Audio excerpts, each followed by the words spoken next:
Eleanor's Eyebrows by Timothy Knapman and David Tazzyman.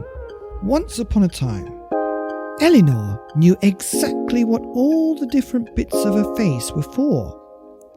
Her eyes were for crossing, her ears for waggling, her nose was for picking, and her tongue was for sticking out at people.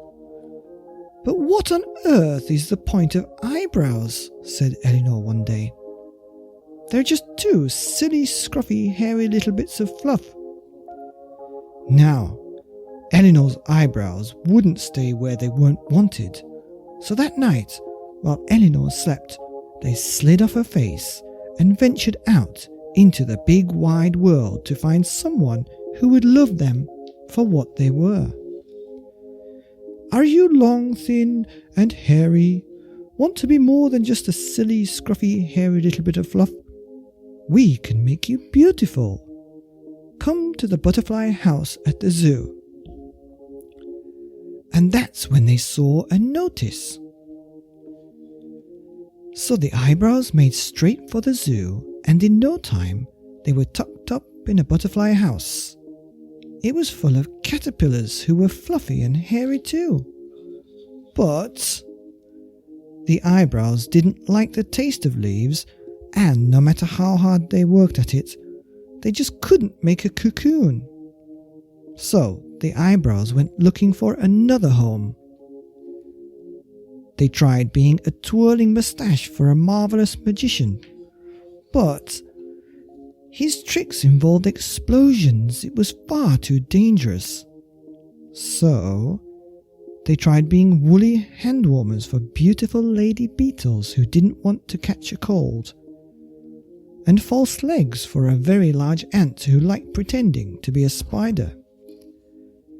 Tires on a stick insect's motorbike. Eleanor, meanwhile, had been merrily getting on with life. She hadn't missed her eyebrows one little bit, until one day her granny came to visit.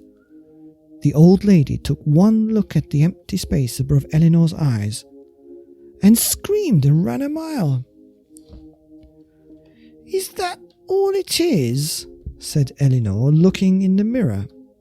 "Well, I can easily draw some eyebrows on."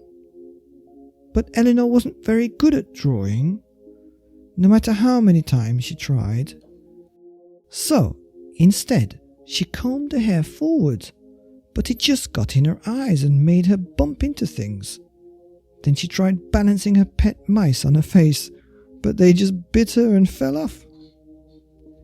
Suddenly, wherever Eleanor went, all she noticed were eyebrows, squiggly eyebrows and fat eyebrows, sensible eyebrows and mad eyebrows, eyebrows with shiny silver rings through them, eyebrows like flashes of lightning, eyebrows that met in the middle, and eyebrows that were so far apart they could almost be ear hair.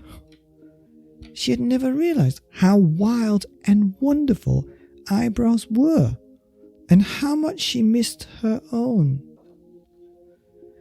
"I'm so miserable without my lovely eyebrows," said Eleanor.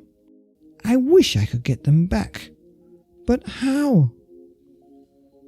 And then she had a brilliant idea. "Are you long, thin, and—" Meanwhile, out in the big wide world, Eleanor's eyebrows got a job as an exclamation mark on a very angry sign. But it rained and they got washed off. Suddenly, the eyebrows felt cold and wet and a long, long way from home. And that's when they saw a notice. "Are you long, thin, and hairy? So much more than just a silly, scruffy, hairy little bit of fluff. A foolish little girl misses you so.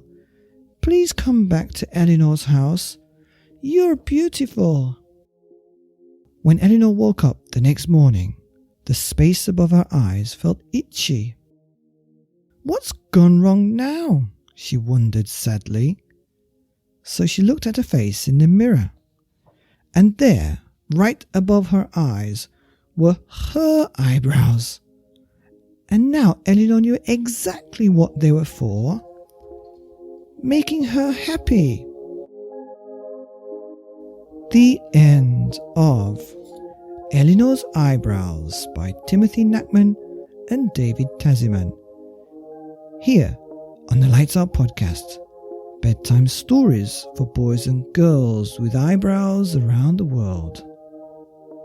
Good night.